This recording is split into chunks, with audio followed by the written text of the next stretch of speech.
John Gacy, or the fictional Patrick Bateman from American Psycho? Even those who are well versed in psychological disorders like depression, anxiety, and schizophrenia may have a shallow understanding of personality disorders, which can contribute to stigmas that are attached to them. And while psychopathy falls under a particular personality disorder, antisocial personality disorder, there are actually 10 personality disorders in the DSM-V. If you're interested in learning more about personality disorder, we're sharing a quick crash course for you. Personality disorders are defined as a type of mental disorder in which your thinking, functioning, and behavior are rigid and unhealthy. These unhealthy traits can cause significant problems and limitations in relationships, social activities, work, school, and other situations. The DSM sets out criteria for 10 personality disorders, and these disorders are grouped into 3 clusters or categories, clusters A, B, and C. Cluster A is considered the odd eccentric cluster and consists of paranoid personality disorder, schizoid personality disorder, and schizotypal personality disorder. People in this cluster often behave in strange ways and may in particular struggle with social situations. Paranoid personality disorder. Have you ever had feelings of paranoia or assumed someone walking behind you was following you? For someone with paranoid personality disorder, they often have extreme feelings of paranoia. They feel everyone is out to get them and are hyper-aware of danger. They mistrust others and often don't get close to people for fear that person will hurt them.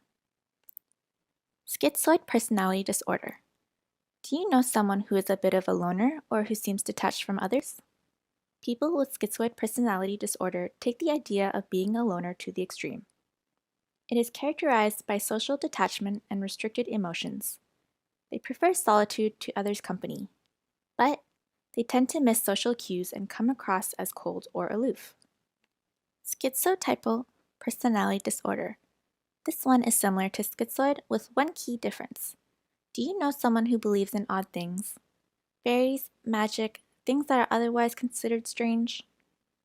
One of the key features in schizotypal personality disorder is a so-called magical thinking. They're often awkward in social situations, much like those with schizoid personality disorder, but also experience perceptual and cognitive distortions, as well as displaying erratic behavior. This personality disorder is likable to the more well-known condition, schizophrenia. They are very closely linked, with a lot of overlap. One movie that portrays schizophrenia, which we recommend, is the movie A Beautiful Mind from 2001. Due to the overlap, this gives you an idea of what people with a schizotypal diagnosis are like.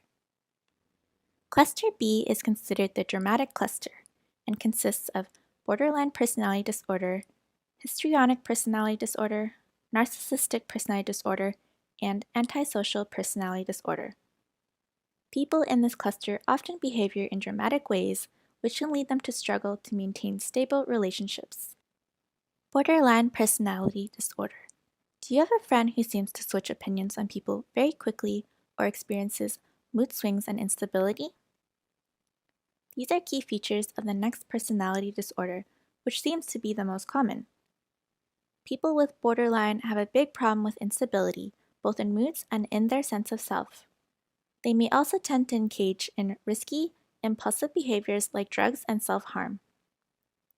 Seeing the world in black and white can also influence them to engage in splitting, which is when their feelings towards a person swings drastically. Borderline personality disorder is portrayed in the film Girl Interrupted. The main character is diagnosed with borderline personality disorder after a suicide attempt, and the film focuses on her stay in a mental institution. Histrionic personality disorder. We all know someone who loves being the center of attention, right?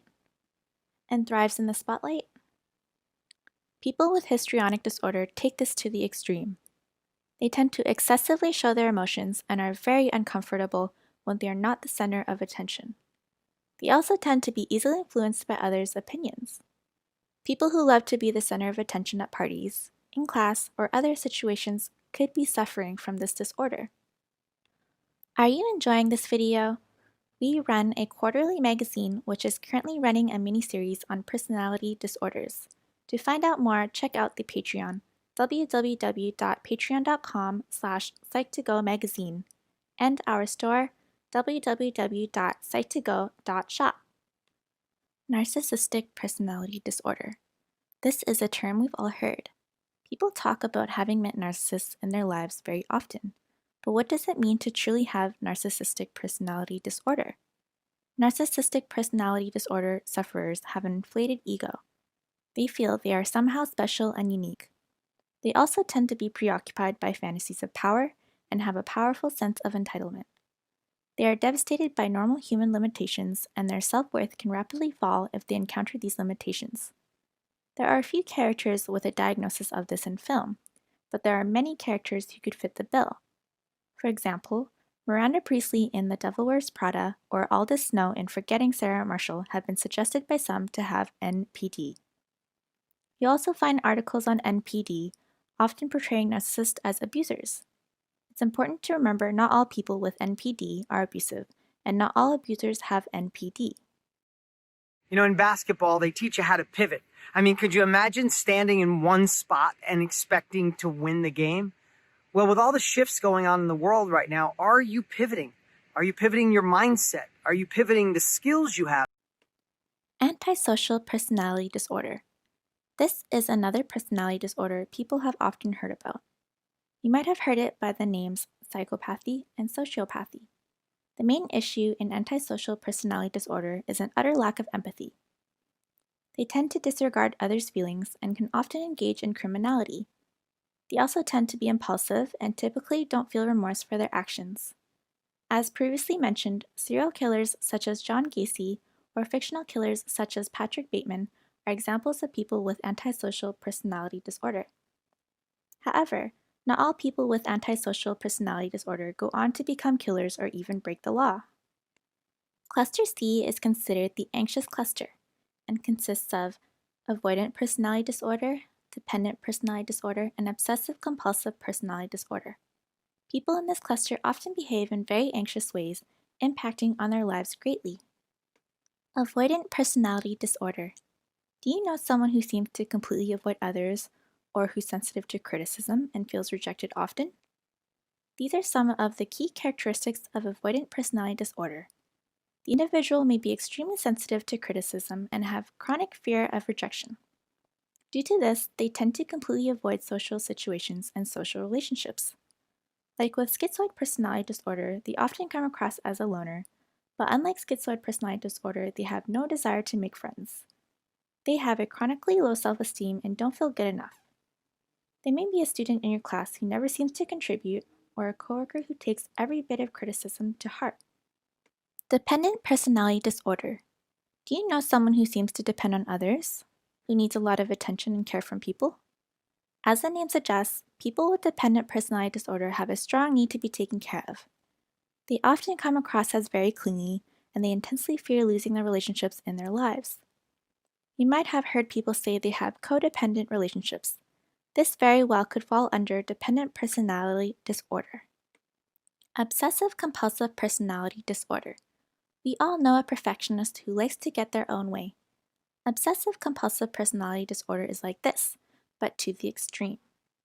Those with obsessive-compulsive personality disorder are obsessed with order, control, and getting things done right.